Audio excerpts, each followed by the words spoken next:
Welcome to WagerTalk TV. I am Kelly Stewart, joined today with Chris and Preston at Las Vegas Chris on Twitter at Sports Cheetah. If you guys are not giving them a follow, make sure you do.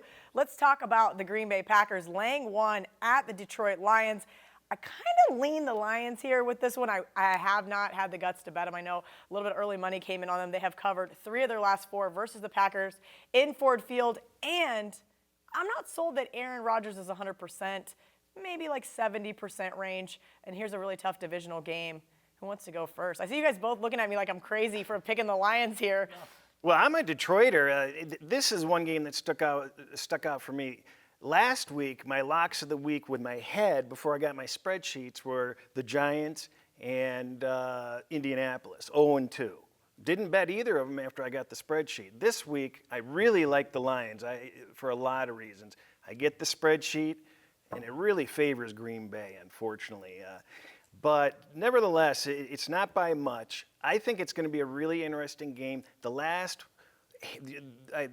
far back as you look, these games are going over and over and over. But I think it's a little bit of a different situation this year. Green Bay didn't do well on the road so far in Washington. Detroit's up against the wall. You know, they're 1-3. They've got to make something happen. They have a new coach.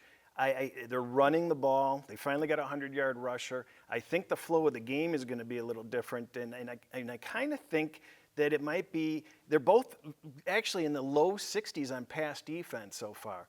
I think maybe we might see a little bit of a lower scoring game. I lean a little bit toward Green Bay just because my spreadsheet says so, but that's where I'm going to stand on that. Preston, your thoughts on this one? Yeah, my number for this spread's like right on. I think I have Green Bay a short favorite, not quite 1, but they should be a small favorite. And in the total, I think my number is 49.8. So small, I guess, lean to the under.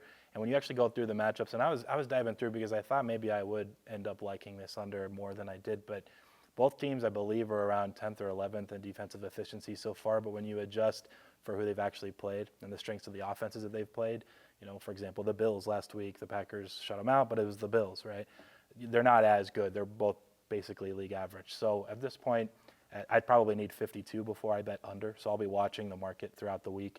But it's a pass each way. And ultimately, I mean, I think Stafford's pretty ridiculous. I think second halves, they make great adjustments, and he always seems to be leading comebacks in big games like this. So if they're down at halftime and the Packers start sitting on it, Rodgers is maybe a little banged up, I agree. Maybe look for a Lions second half bet here. All right, good stuff from both guys. Make sure you like and share all of our videos. Want to share some of your thoughts on the game, give us some feedback, suggest a video, leave us a comment below. Also be eligible to get a free week of service.